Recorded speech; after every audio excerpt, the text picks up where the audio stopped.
bro. J'passe la douane, les deux mains sur le volant, le majeur sur les palettes. Tous les jours comme un dimanche, tous les jours il faut commencer, c'est pour ça qu'on n'est pas commode. Y'a Moha qui n'est tout rap Boisdard, on se peut être la prochaine mais pas maintenant. Fico bip bip, ouais ça vient de commencer. C'est les cités, ça prend pas la serre. Vas-y, c'est parti. Wesh l'équipe, bon ben c'est bientôt le week-end, bah c'est le week-end presque, ouais on est vendredi, bon bah c'est parti pour une petite de l'actu du vendredi. Bah l'équipe, pour commencer cette petite vidéo d'actu du vendredi, on a le clip de Rof Loyauté qui est numéro 1 des tendances sur YouTube. Et il a même laissé un message par rapport à ça. Il a dit: Loyauté, numéro 1 des tendances sans télé, sans radio, sans médias, que pour la TR. Hashtag Team Rof. C'est le peuple qui décide. Je ne peux qu'apprécier sa loyauté. Bonne journée. Donc en gros, ben, il est numéro 1 des tendances avec son clip Loyauté. Et je vous invite à aller le voir l'équipe. Et vraiment, félicitations à lui.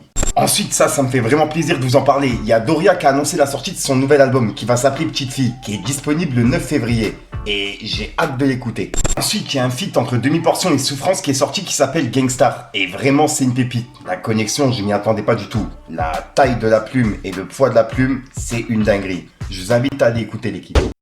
Y'a personne qui sait ce qu'il y a dans leur seringue. Personne m'arrête avec un plein par un train. Je raconte beaucoup de vérité, un peu de baratin. Identité vérifiée, souffrance et demi-paix. Lâcherai même si c'est niqué.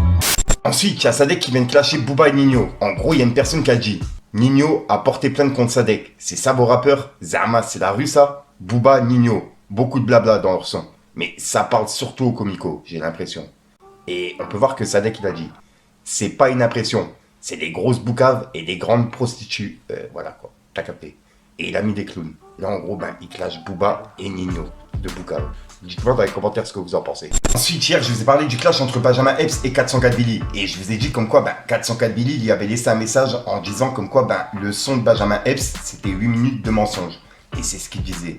Et là, en gros, ben, Benjamin Epps, il a dit: Billy a dupé le public en m'accusant d'avoir striké son morceau. Et on peut voir que 404 Billy, il a dit: ah ouais? En tout cas, t'as fait un fake clash entier. Tu sais pourquoi tu ne veux plus répondre derrière. C'est plus qu'une question de jour pour toi. Hashtag Docteur Vérité. Et là, si j'ai bien compris, il y a quelque chose qui se prépare du côté de 404 Billy, qui sortira dans quelques jours, si j'ai bien compris. Dites-moi dans les commentaires ce que vous en pensez, l'équipe. Ensuite, hier, je vous ai parlé de Booba et du clash avec Mehdi Maizy. Et là, il a laissé un message par rapport à ça. Il a dit: j'entends qu'une alliance féministe de femmes ayant couché avec l'homme marié Mehdi Maizy tente une manœuvre désespérée. On vous attend. C'est X ici. C'est la liberté. Nous n'avons commis aucune violation. Bonne chance, les bobettes. 3 petits points. Et en gros, bah là, il le met en garde. Et juste après, il a répondu à Sadek par rapport au message que je viens de vous lire. En gros, il a dit: Sadek, pourquoi tu sors pas les preuves, gros cochon? Montre-nous. Montre aux gens, non? En tout cas, tu fais la une. Un porteur de chevaux. Nice, tout ça. Tu vas voir, mon Jojo. Et on peut voir que Sadek, il a dit: la preuve est dans ton tweet, grande boucave. Tu veux pas reprendre l'équitation? Je te trouve un super cheval. Dans tes moyens, t'inquiète. Et juste après, il a dit: faites un feat, Nino, Booba. Entre Boucave et Pointeur, vous allez vous entendre, j'en suis sûr. Et là, en gros, ben, il est en train de clasher Nino et Booba et il leur dit de faire un feat ensemble. Dites-moi dans les commentaires ce que vous en pensez, les gars. Ensuite, pour continuer du côté de Booba, il a laissé un message à Serran. Et c'est par rapport à ce qu'on a vu il y a quelques jours. Et là, en gros, ben, il a publié une vidéo de lui et il a dit: Serran, on va t'inviter à notre émission pour parler New Wave. On espère que tu viendras. Et viens en basket. Et il a mis un emoji mort de rire. Et suite à cette polémique, il y a Mehdi Maizy qui a laissé un message par rapport à ça. Et par rapport au clash que Booba il a lancé. Puisqu'en gros, ben, il a publié des vidéos, des photos de sa femme, tu vois. Et elle a dû désactiver son compte Instagram par rapport à ça. Et j'ai évité d'en parler en vidéo, t'as capté. Et là, on peut voir que Mehdi Maizy il a dit: ça fait 10 ans que je fais des émissions où tout style de rappeurs possibles ont été reçus dans différents formats, sans favoritisme ni discrimination. J'accepte que certains puissent ne pas aimer ou critiquer mon travail. C'est le jeu. Mais je ne peux pas tolérer que mon travail amène quiconque à colporter des rumeurs sur ma vie personnelle et mon entourage. La réalité est connue par toutes les personnes concernées. Et c'est tout ce qui compte pour moi. Je n'aurais pas pris la parole si des personnes dont il a diffusé des photos volées ou montages n'étaient pas les premières victimes. C'est injuste qu'elles reçoivent des messages de haine ou d'harcèlement. Ces attaques doivent cesser. Merci pour votre soutien et confiance depuis toutes ces années. Et à celles et ceux qui regardent mes interviews, rendez-vous sur le code très prochainement. Et là, en gros, ben, il répond en quelque sorte à Booba, tu vois. Et il y a Booba qui lui a répondu en disant: Mehdi Maizy, ah, ça y est, t'es passé en mode Mehdi Berda. Pauvre petite victime, j'ai pas fini, ça fait que commencer. C'est à mon tour de rigoler. Donc là, en gros, bah, il lui met en garde. Et juste après, Booba, il a publié un article qui parle de Black M et de la section d'assaut. Puisqu'en gros, bah, il y a un membre de la section d'assaut qui devrait rejoindre le casting de Danse avec les stars 2024. Et c'est Black M, en fait. Et il y a Booba qui a réagi par rapport à ça. Il a dit, cette année, vous allez voir beaucoup de rappeurs faire des trucs de mecs qui sont à l'agonie. 3 petits points. Et il a mis des emojis morts de rire. Et bah, il a publié l'article, quoi. Et juste après, il y a une personne qui a parlé de l'embrouille entre lui et Medji Mezi. Et en gros, il a dit « Quelqu'un m'explique l'origine de l'embrouille ?» Point d'interrogation. Et on peut voir que Booba, il a dit « Ils ont insulté, ils se sont moqués d'un frère à moi, lui et son ami Yerim Sarr, publiquement. C'est pas passé. Je suis très gentil et très mauvais, quand il le faut. C'est comme ça, c'est un défaut et une qualité. Le tout, c'est d'assumer. » Et en gros, ben, il fait référence à un passage entre Yerim Sarr et Medji Mezi qui parlait de gâteau, tu vois. Et il faisait référence par rapport à son accent. Et en gros, ben, il y a une personne qui n'avait pas compris les paroles, etc. Et il faisait référence par rapport à ça. Et Booba, il n'a pas accepté ce qu'ils ont dit sur le plateau.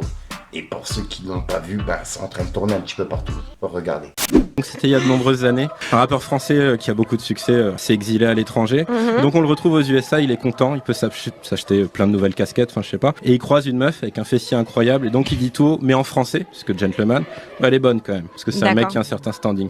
Sauf que c'était une haïtienne, donc elle comprend, elle l'embrouille, ça dégénère, je vous la fais courte. Il se retrouve à courir à moitié à poil avec une dizaine d'haïtiens avec des machettes derrière lui. Et, parce que bon, l'haïtien il parle français, mais il a quand même pas perdu ses bonnes habitudes. Alors le rappeur se cache dans une poubelle et là il y a un mec qui apparaît, haïtien lui aussi, qui lui dit en bégayant « Écoute, j'ai vu ce qui est arrivé, je peux t'aider, soit tu l'épouses, soit je te protège et tu deviens VIP dans tout ce quartier haïtien de la ville. Mais en échange, je pose sur tous tes futurs projets en featuring. » Et il disparaît.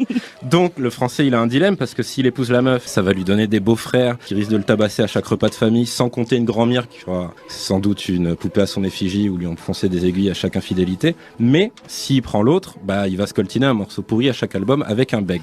Bref, le français, il rappelle l'haïtien. Il le fait poser en studio et là, vrai miracle, le bégaiement disparaît et il pose normalement. Donc par contre, ça reste un flow à chier. Mais bon, pour un bec, ça va. Donc il se tourne vers le Père Noël, lui fait bon ok, il est sympa, mais c'est pas Lil Wayne. Là, le Père Noël lui fait ouais, mais en même temps, croire au Père Noël à plus de 30 ans, faut vraiment être un tâcheron. Et c'est comme ça que Gâteau est devenu le meilleur ami de Booba depuis tant d'années. Voilà. Et... Donc voilà l'équipe, c'est tout pour cette petite vidéo actu. Dites-moi vous ce que vous en pensez dans les commentaires et n'hésitez pas à mettre un petit pouce bleu pour soutenir le référencement. Et si jamais vous n'êtes pas abonné, je vous invite à activer la petite cloche l'équipe. Fallait que je te parle d'un truc. Cheat bro, j'passe la douane. Les deux mains sur le volant, le majeur sur les palettes. Parle-nous tes poches au lieu de nous parler de ta mallette. J'ai croisé leur mère, elle parle de misère d'Alep. C'est chaud ma gueule, aucun d'eux aime le son de la guitare. Pourtant ils ont dansé. Tu prends des petits balles, tu parles danger. Tu plais pas, je garde le silence, j'en ai tant chier. Resté dans la tête, je suis devenu bête, sous pète, Schmitt qui m'embête. Des amendes et des problèmes embêtants. Trop poncé le béton. Là je me vois en détente, là je me vois en détente. Maudit, j'ai pas vendu la mâche. Ils sont pourris, voilà leurs proches et ils s'étonnent pourquoi elles sont vides leurs poches. Ils sont pourris, voilà leurs proches et ils s'étonnent pourquoi elles sont vides leurs poches. Je fais des jaloux, je fais des heureux, leur mère les putes et leur triste vie. Je fais la cité où je fais le zénith. Je crois que sur scène y'aura plus de fric.